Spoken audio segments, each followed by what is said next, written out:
Ahsoka, and it's not all bad. The show can be kind of pretty. Not quite Karen Gillan in a police uniform pretty, but it's a nice looking show.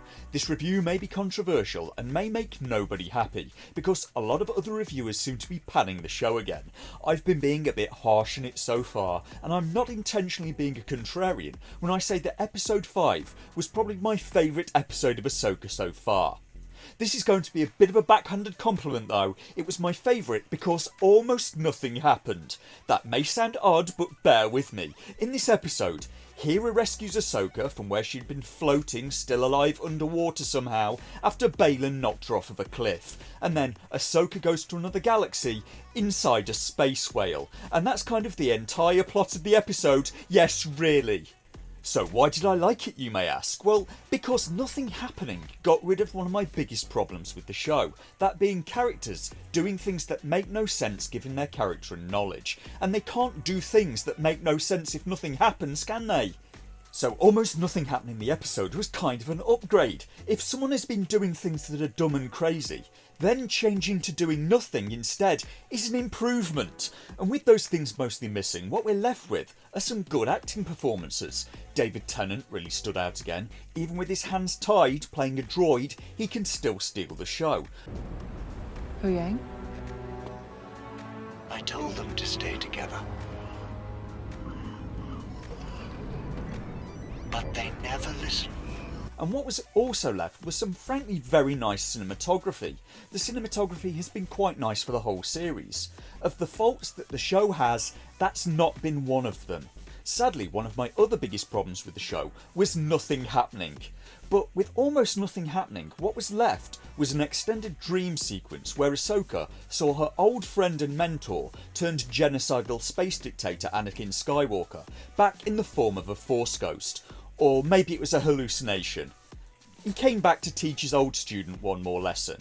So Hayden Christensen was back playing Anakin again. Some of the digital de-aging I found a bit creepy. It's still very uncanny valley-ish to me, but he did fine. And this episode stands out because I realised that the two best acting performances in the show for me are probably Ray Stevenson, who's barely even in the show, and David Tennant, who's having to play a droid. Even limited by not being able to see his face and having to put on a droid voice, he still gets more emotion in than most of the rest of the cast. And seriously, Disney, if you can get David Tennant, please find a leading role for him. He's a fine actor.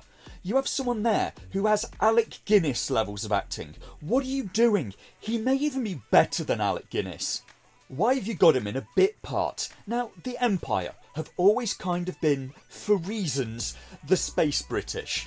I'll try not to take it personally, America. You write a series about goose-stepping space nasties and make them all British. You maybe could have been mean and picked on the Germans again, but no. It's the space British, colonising the Star Wars galaxy on fair space winds in search of fortune, tea and glory. I get that there were solid reasons for doing so. The UK's a good place to film. There are lots of beautiful landscapes. There's a strong history of having loads of good actors coming from places like the Royal Academy. Lots of Americans seem to like the silky smooth British accents, and we seem to frankly confuse you. And maybe owing to history, hearing a British accent for Americans I understand can be simultaneously attractive and make you want to open fire and throw perfectly good beverages into a harbour. So yeah, that can kind of be the cosplay for this episode, I suppose. Karen Gillan dressing up as a kissogram police officer. That was from Doctor Who, all the way back in Season 5 Episode 1. You're welcome. That was before the showrunners ruined the franchise. But I'm going to give you a hint, Disney. If you want a British actor who would be an amazing Imperial bad guy, have a look at Charles Dance.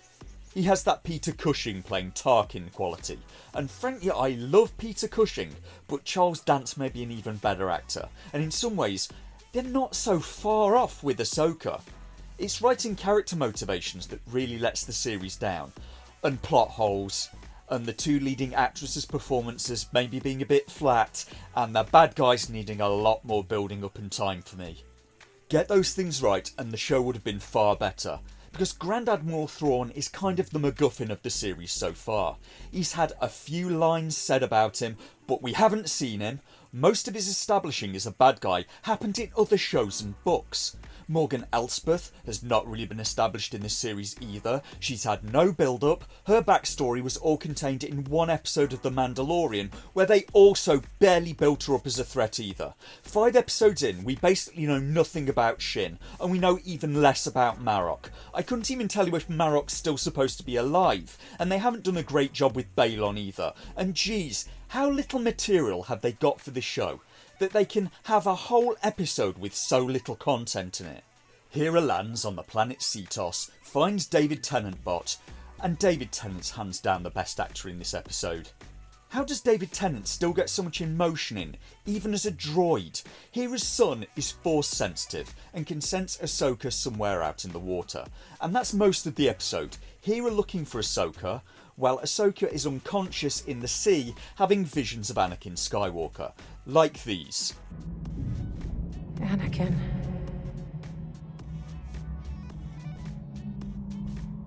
You look the same. And geez, I wish he did look the same. What have they done with Anakin's face? There's still something very off about it. It looks too smooth and plasticky somehow to me. It still doesn't look quite human. It looks like an effigy of a human. It looks like Hayden Christensen. Kind of like an action figure of Karen Gillan looks like Karen Gillan.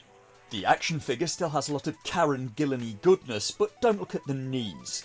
But it's nice to see Hayden Christensen back. I'm not quite getting the Clone Wars relationship between these two characters. I'm getting it a bit from him, but I'm getting almost nothing from Rosario Dawson again. I'm sat here typing this, and I'm starting to doubt that Rosario Dawson even watched the Clone Wars. I mean, if I was in her place and getting paid heaven knows how much to do this role, it would be the first thing that I would do. I watched it all just to make YouTube videos that I don't even get paid for. And Hayden Christensen seems to be acting better than I remember. What about the other Jedi spread across the galaxy? Come here.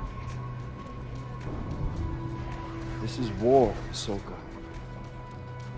As Jedi, it's our job to lead. That doesn't mean we don't make mistakes. He's done a lot of things since the prequel trilogy, when he was very young, and his skills as an actor seem to have improved. And supposedly, when he did that line, Kalel, no! What about the other Jedi spread across the galaxy? that's how George Lucas asked him to do it. Like, George Lucas stopped him on the first few takes and said, "No, Hayden. Can I get another take, but make it flatter and with less emotion? Pretend like you're Rosario Dawson." And Hayden Christensen really goes for it in the lightsaber fights, and I get the feeling watching it that Hayden Christensen can do more. It looks like he's going slower because Rosario Dawson can't keep up. Ahsoka's vision does a flashback to the Clone Wars, with Ahsoka now younger, and damn! Even the young actress playing young Ahsoka seems to get a better grip of Ahsoka's character than Rosario Dawson does. And I'm not sure about these battle scenes. There's not much in the way of discipline from the clone troopers. They're not covering each other, they're all running ahead alone. There's blaster fire coming in from in front and behind. I'm not sure what the troopers behind them were even shooting at. You can barely even see 30 metres with all the smoke. And the Jedi are frankly lucky they don't get a blaster in the back from their own guys. And this is why I say, get a personal shield. It's no wonder the Jedi didn't survive. Their own army seems to have no trigger discipline, unless there are both enemies and their own guys behind them, and then they have a whole other set of problems. The capacity for friendly fire here is immense, but meh, it's a dream sequence, so nothing really has to make sense. I don't care. There are some nice shots in there, like this one where Anakin runs ahead of Ahsoka, and just for a second, Ahsoka can see Vader. And why did that never come up? Ahsoka has Anakin right there. While she was away, he turned evil, and the next time she saw him, he tried to cut her in half.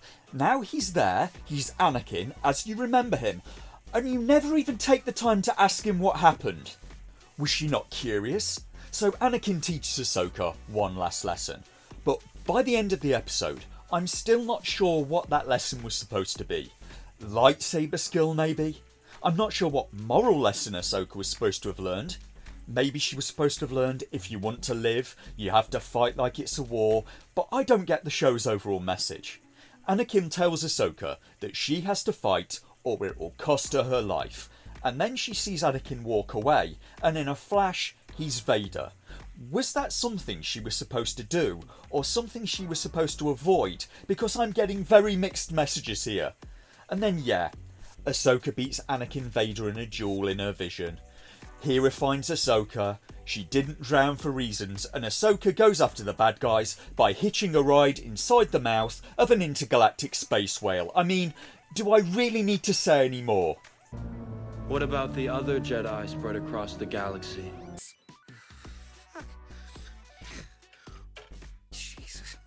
I'm a member of the Imperial Senate on a diplomatic... You are part of the Rebel Alliance and a traitor. Take her away.